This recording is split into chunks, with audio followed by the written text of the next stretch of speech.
خب ما تا اینجا پیش اومدیم، دیوارا رو کشیدیم، کف کشیدیم، ستونم کشیدیم. حالا بریم کف طبقه بالا رو بکشیم. بچه یه کاری میتونیم بکنیم برای کشیدن کف طبقه بالا، اینکه میتونیم بریم از اول بکشیم، یعنی این کف طبقه هم کفی هم بکشیم. میتونیم یه کار راحت تر هم بکنیم که ذره کم در تره. اینجا اینو سلکت بکنیم، این گزینه رو بزنیم کپی، اینجا این فلش این پایین رو بزنیم پیست، align to select level. ببین align to select level، selected level البته. ببین لول 2 رو انتخاب بکنین، اوکی، دقیقا میره لول 2 میذاره. خب حالا کف طبقه بالای ما متفاوت با کف طبقه پایینمون. از اینجا ادیت باوندری رو میزنیم، ببین میره تو حالت ادیتش. میریم لول 2 رو انتخاب میکنیم و شروع میکنیم ادیت کردنش. اوکی. خب بریم برای ادیت. اینجا یک کلیک میکنیم ادیت باوندری، بیاریم این لبه ها رو پاک میکنیم و الان اینجا رو دیلیت، کلیک دیلیت. اینو میتونیم تریم کنیم، تی آر رو میتونیم بزنیم یا اینجا این گزینه رو بزنیم، اینو با این تریم کنیم، اینجا میچسته به هم. اوکی. حالا ما اینجا این گزینه رو میزنیم، یک کلیک اینجا میکنیم که این دوتا خط هم که جدا بشه. اینجا اینو یه ذره میکشیم عقب‌تر. اینجا حالا ما این خط رو میتونیم بکشیم بیاریمش اینجا. اوکی. این خطمون اومده اینجاست. میایم اینجا اینو کلیک، این گوشه کلیک، اینجا هم یه کلیک. اگه دقت کنین مربع میشه قشنگ. اینجا میبینین گوشه ها رو میشناسه خودش. خب بریم اینجا الاین رو بزنیم، این گزینه الاین. اینجا یه کلیک میکنیم، این خط چی میشه، این هم کلیک بکنیم، بعدش میاد میره وایمسه اینجا. میبینی اینجا این حالت لاکتون اگه روشن باشه قفل میکنه. این حالت لاک و فعلا تیکش رو بردارین قفل نکنه. این قفل رو هم بزنین باز شه.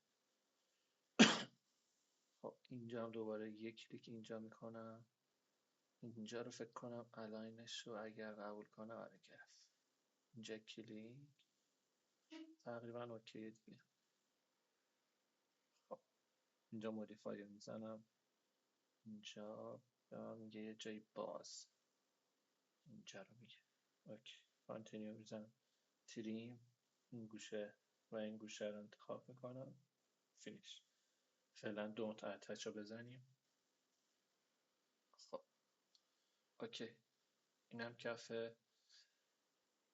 طبقه اول ما. فقط اینا از اینجا سطح بالا. بچه ها میریم الان ما توی سه بعدی. ببینیم چرا اینا. آها ببین ارتفاع رو ما زیاد دادیم. ببین الان اینها دیوارای ما اینا همه مشکل داره. حالا بخوایم واسه درست کردن اینا. ببین الان ما دیوارامون رو گفتیم بره تا لول 2. وقتی کف رو میذاریم، کف رو بریم توی نما میبینیم. ببین این کف ما، کف رو به بالا نمیبره. یعنی از اون لبه‌ای که شما انتخاب بکنید اینجا میبینی، اینو انتخاب بکنید رو به پایین میاره، کف رو انتخاب میکنه میکشه.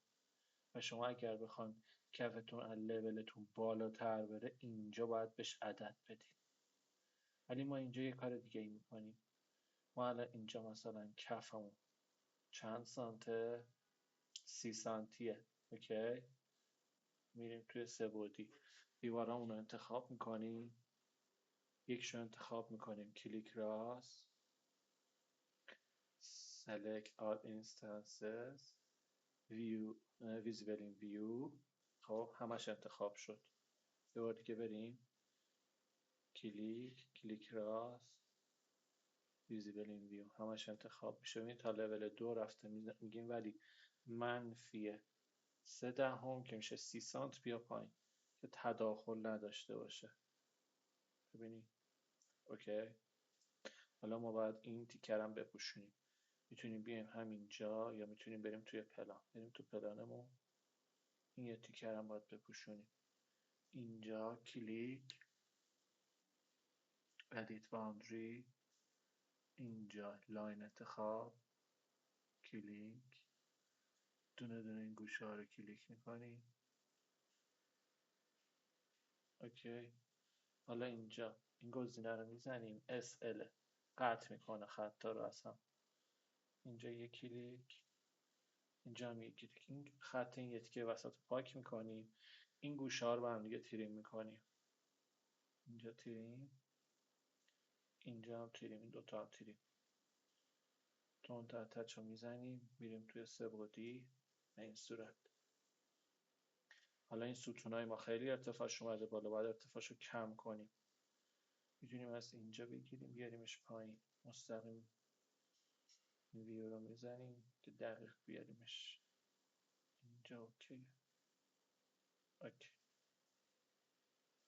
خب این الان طبقه همکف ما، دیواراشو کشیدیم، کف رو کشیدیم، اینم کف طبقه اولمون.